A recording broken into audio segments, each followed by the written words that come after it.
যেটা আপনার কাছে জানতে চাই, আমরা একটা অস্থির রাজনীতি দেখছিলাম, একটা অস্থির দেশ দেখছিলাম, আমরা মব জাস্টিস শব্দটা অনেক বেশি বেশি শুনছিলাম, আমরা গণমাধ্যম পড়তে দেখছিলাম, মানুষের একটা অনাস্থা জায়গা ছিল, নৃশংসভাবে বেশ কিছু কর্মকাণ্ড আমরা চোখে পড়ছিল, আমরা হতাশ হচ্ছিলাম।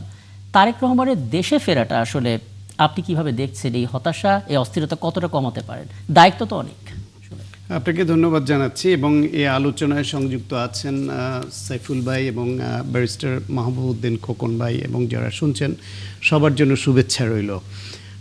তারেক রহমানের বাংলাদেশের এই আগমনটা অনেক মানুষের বহুদিনের একটা কাঙ্ক্ষিত বিষয় ছিল এবং তিনি বাংলাদেশে 17 বছর 3 মাস 22 দিন পরে যে এসছেন, তার আশাটা নতুন কিছু বার্তা নিয়ে এসেছে।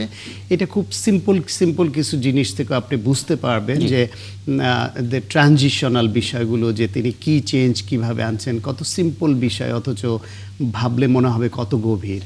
তিনি নেমেই যে ফুলের বাগানে গেলেন এবং দেশের মাটিকে স্পর্শ করার অনুভূতি নিলেন, এক অনন্য সাধারণ আইডিয়া এবং তিনি সেটা করেছেন।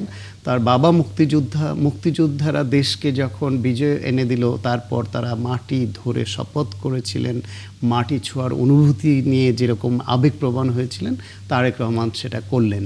তারপর তার জন্য নির্ধারিত গাড়ি বাদ দিয়ে তিনি লাল সবুজের যে বাসটি, যেখানে লেখা সবার আগে বাংলাদেশ, তারই দেয়া স্লোগান, সেই গাড়িতে তিনি উঠলেন এবং সবাইকে তিনি হাত নেড়ে অভিবাদন জানাতে আসলেন। তিনি মঞ্চে এসে চেয়ারে, নির্ধারিত চেয়ারে না বসে প্লাস্টিকের চেয়ারে, সাধারণ চেয়ারে বসলেন এবং যেই বক্তব্য দিলেন, এই বক্তব্য এত অল্প সময়ে সমগ্র বাংলাদেশকে ধারণ করে দেয়া যে বক্তব্য, যেখানে কোনো বিশদগার নাই, তার উপর নির্যাতনকারীদের ব্যাপারে কোনো বিশদগার নাই, 16 বছর ধরে যে ফ্যাসিবাদ তার মায়ের উপরে, সাবেক প্রধানমন্ত্রী বেগম খালেদা জিয়ার উপরে, এই দেশটির উপরে যে নারকীয় তাণ্ডব চালিয়েছে, সেটা নিয়ে কোনো বিশদগার নেই, কোনো নেগেটিভ কিছু পাবেন না আপনি। তিনি তার আকাঙ্ক্ষার কথা, তার স্বপ্নের কথা, ঐক্যবদ্ধ বাংলাদেশ নিয়ে এগিয়ে যাবার কথা বলেছেন এবং একটা বাক্য 3 বার তিনি বলেছেন, আমরা দেশে শান্তি চাই। এই কথাটা 3 বার বলেছেন। তিনি নিরাপদ বাংলাদেশের কথা বলেছেন, ঐক্যবদ্ধ বাংলাদেশের কথা বলেছেন, ধৈর্য ধারণ করতে বলেছেন এবং বলেছেন সবার সহযোগিতা ছাড়া এগোনো সম্ভব না, সবার সহযোগিতা চেয়েছেন। তিনি নারীদের, তিনি তরুণদের, তিনি প্রতিবন্ধীদের, তিনি কৃষক, শ্রমিক, প্রত্যেককে আলাদাভাবে অ্যাড্রেস করে বলেছেন। মানে এই যে তার বিশালতা, তার বক্তব্যের মধ্যে অল্প কথা অনেক কথা, এইটা অতীতে কোনো নেতার বক্তব্য আপনি পাবেন না। এমনকি এর মধ্যে দেখেন আরও আগামী 2 দিনের মধ্যে তার যে প্রোগ্রাম সেট করা আছে, সেইখানে আপনি অনেকগুলো মেসেজ পাবেন।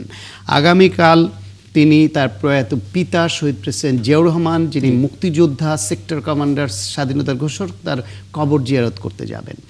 তিনি তার পরের যাবেন জাতীয় স্মৃতিসৌধে, অর্থাৎ মুক্তিযুদ্ধের সত্যিকার চেতনাকে ধারণ করেন তিনি এবং তার পরিবার, তার দল, সেটা তিনি শ্রদ্ধা জানাতে সেখানে যাবেন। পরের দিন এই সাম্প্রতিককালে শহীদ হওয়া তরুণ আধিপত্যবাদের বিরুদ্ধে প্রতিবাদকারী ওসমান হাদি, তার কবর জিয়ারত করতে যাবেন। এর প্রত্যেকটাই কিন্তু এক একটা তার যে মনের পরিচয়, তার যে ভবিষ্যৎ পরিকল্পনা, সেটাকে রিফ্লেক্ট করে। আরেকটা জিনিস খুব গুরুত্বপূর্ণ যেটা বাদ দিয়েছি, সেটা হচ্ছে গিয়ে এই দেশে শহীদ প্রেসিডেন্ট জিয়াউর রহমানকে এই দেশের মানুষ ভালোবেসে, তার জানা যায় যে ঢল নেমেছিল, সেটা কেন? তার কর্মের জন্য। তিনি এদেশে বহুদলীয় গণতন্ত্র প্রবর্তন করেছেন, দেশকে উন্নয়নের দিকে নিয়ে গিয়েছেন তার ভালোবাসা হিসেবে। তার মানে শহীদ প্রেসিডেন্ট জিয়াউর রহমানকে এই জনতার জিয়া বানিয়েছে কারা? জনগণ। বেগম খালেদা জিয়া ম্যাডাম আপসহীন নেতৃত্ব দিয়ে দেশকে যেভাবে এগিয়ে নিয়ে গেছেন এবং আজকে দেশের সকল মানুষ যে তার জন্য দোয়া করছে, ভালোবেসে তাকে শ্রদ্ধার সঙ্গে স্মরণ করছে, এই ম্যাডাম খালেদা জিয়াকে ম্যাডাম খালেদা জিয়া বানিয়েছে কে? এদেশের জনগণ। আজকে যে তারেক রহমান 17 বছর 3 মাস পর ফিরে আসছেন, তিনি এই জনগণের জন্যই, তাদের ত্যাগ সংগ্রামের দীর্ঘদিনের ফলে ফিরে আসতে পেরেছেন এবং আজকের এই যে রাজসিক সংবর্ধনা, এটা কিন্তু জনগণের জন্য পেয়েছেন। সে কারণে তিনি তার মা, তার বাবা, তাদেরাই জনগণই তাদেরকে এই উচ্চতায় নিয়েছে, তাকে উচ্চতায় নিয়েছে, সেজন্য সেই জনগণকে শ্রদ্ধা জানাতে তিনি তার অসুস্থ মাকে আইসিইউতে দেখতে যাওয়ার আগে জনগণের সামনে এবং এসেছেন। ডাক্তার শান্ত, আমি যখন এই ঘটনাগুলো ঘটছে, তারেক রহমান যখন দেশের বিভিন্ন জায়গায় আসার পর থেকে সেই গাড়ি ভোরটা ছুটছে, আমরা আসলে আমাকে ফেসবুকে স্ক্রল করে দেখছিলাম যে কি ধরনের প্রতিক্রিয়াগুলো আসে। এবং এখন তো ফেসবুকে সবাই আসলে বিচার করেন, একজন নেতা কি বললেন, কি ভাষণ দিলেন, সেটা নিয়ে অনেকে মূল্যায়ন করছেন। কিন্তু এখানে আমরা দেখলাম যে সবাই আপনার এই কথাগুলোই বলছেন। তার ভাষণটাকে 3টা অংশে ভাগ করেছেন। প্রথম অংশে শুধুমাত্র কৃতজ্ঞতা জ্ঞাপন স্রষ্টার প্রতি এবং যারা আসলে নেতাকর্মীরা এতদিন ধরে ত্যাগ স্বীকার করেছেন এবং যাদেরকে তিনি অ্যাড্রেস করেছেন। দ্বিতীয় অংশ জুড়ে তিনি বলেছিলেন উন্নত এবং যেই স্বপ্নের বাংলাদেশ আমরা দেখি সেটা বিনির্মাণের কথা। এবং তৃতীয় অংশে তিনি শান্তি এবং ধৈর্যের কথা বলেছেন। কাজে এই জায়গাটাতে যে রেশারেশি বা কাদা ছোড়াছুড়ি যে প্রাচীন আমল থেকে আমরা দেখে আসছি, সেটা অন্তত নেই। আমি আরও বিশ্লেষণ শুনবো আপনার কাছ থেকে। আমি একটু ব্যারিস্টার মাহমুদুল খোকন আপনার কাছে আসতে চাই। একটা বিশেষ মুহূর্ত আপনার দল বিএনপির, আপনার জন্যও বটে, কারণ নানামুখী আসলে বাস্তবতার মধ্য দিয়ে গেছেন এবং বিভিন্ন সময় সে সমস্ত কথাগুলো আপনার কাছ থেকে শুনি। আজকে যে ক্ষণ গণনা শেষ হয়েছে, তারেক রহমান দেশে ফিরেছেন, খুব কাছ থেকে তিনি তার যে এত এত মানুষ, অর্ধ কোটি মানুষ তার সামনে ছিলেন, হাত নেড়ে আমরা দেখেছি 2 ঘন্টা ধরেই তিনি কেবল হাত নেড়ে সবাইকে অভিবাদন জানিয়েছেন। বিএনপি আসলে দল হিসেবে এখন কতটা উজ্জীবিত? যদিও তারা বলে তারা সবসময় উজ্জীবিত, কিন্তু এখন এটা একটা বিশেষ মুহূর্ত। শুরুতে আপনাদের জায়গা থেকে আপনাদের অনুভূতিটা একটু বিস্তারিত বলুন। বিএনপিটা আমার মনে হয় সারা বাংলাদেশের মানুষ উজ্জীবিত জি, এবং জাতীয় শক্তি উজ্জীবিত। তার বিমান থেকে নামার পর এয়ারপোর্ট মাটি স্পষ্ট করা, জুতা মোজা খুলে তারপর মাটি হাতে নেওয়া, দেশের প্রতি তার ভালোবাসাকে প্রমাণ করো। তার বক্তব্য যেটা খুব সুন্দরভাবে বিশ্লেষণ করেছিলেন, তার বক্তব্য আছে মুক্তিযুদ্ধকে ধারণ করার,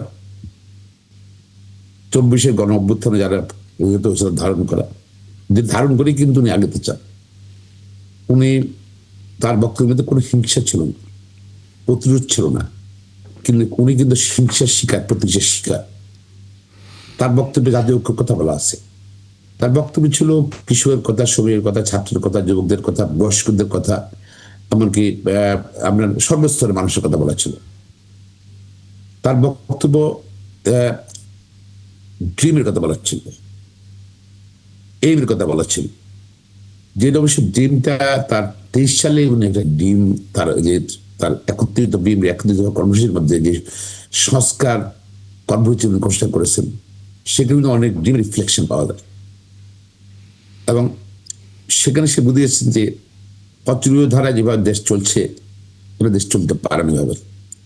এই জন্যই আমূল সংস্কারের জন্য, মেডিকেল চেঞ্জের জন্য একত্রিত কর্মসূচি কথা বলা আছে। যদি সরকার সংস্কারের চেষ্টা করছেন, কিন্তু এর থেকে বড় আগে এগুলো বলেছেন। আমি একটু বলতে চাচ্ছি, তারেক রহমান সাহেবের সব আশা নিয়ে আলোচনা করছেন, যাওয়া নিয়ে একটু আলোচনা করতে চাচ্ছি। আমার স্মৃতি থেকে অনেক অপপ্রচার করছেন। তারেক রহমান কি শর্ত দিয়ে গেছেন, শর্ত দিয়ে আসছেন। তাদের চ্যালেঞ্জ দিয়ে বলতে চাই, তারা হয়তো জানে না তারেক রহমান সাহেব কিভাবে গেছেন। রফিকুল হক সাহেব প্রয়াত হয়েছেন, স্মরণ করি। শেষ মতো 1/11 সময় খুব একটা লয়ের ছিল না বেগম খালেদা পরিবার বা অন্যান্য রাজনৈতিক দল পরিবারের জন্য। আমি মামলাগুলো ড্রাফট করতাম, রফিকুল সাহেব মাফ করতেন, রফিকুল হক মাফ করতেন।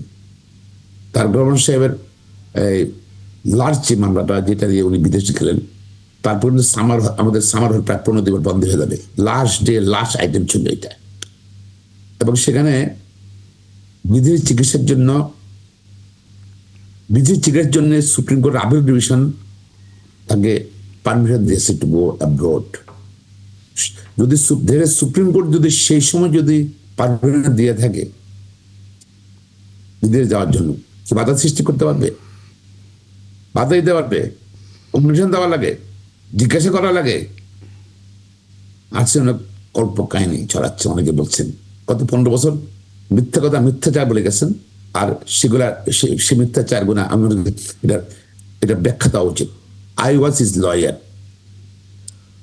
আরো কত না কথা আছে। ওয়ানিবুরের সরকার যারা পালিয়ে গেছে, ফখরুদ্দিন আর মহিউদ্দিন, তারা অনেক কথা বলেছিল না, বক্তৃতা দিয়েছিল, 1,000 কোটি টাকার দুর্নীতির কথা বলেছিল। তারপর সেটার ধারাবাহিকতা এর আগের সরকারও দুর্নীতির কথা বলেছে। 17 ইয়ার্সে তারেক রহমান কি করলো? তারা দুই সরকার বিদেশে কোনো ব্যাংক অ্যাকাউন্ট পায়নি তারেক রহমান সাহেবের। দেশের সারা বাংলাদেশের সবচেয়ে বড় সাব রেজিস্ট্রি অফিসে চিঠি দিয়েছে, তার কোন কি কি প্রপার্টি আছে সব ব্যাংকে চিঠি দিয়েছে। পেয়েছে কি 1,26,00,000 টাকার হাজবেন্ড এবং ওয়াইফ, ওটা তারেক রহমান সাহেব এবং ডক্টর জোবায়দুর রহমান সাহেবের, জোবায়দুর রহমানের দুজনের টোটাল সম্পত্তি হলো 1,26,00,000 টাকা সম্পদ। কিন্তু বাংলাদেশে তো ঢাকা শহরে যার একটু ছোট বাড়ি আছে তাতেও 1,26,00,000 টাকা সম্পদ আছে। কই তো মিথ্যাচার করলো কেন? যারা তারা তো 15 বছর ক্ষমতায় ছিল, 16 বছর ক্ষমতায় ছিল, ওরা 2 বছর ছিল, 17 বছর কেন পারলো না? ওরা কি করলো?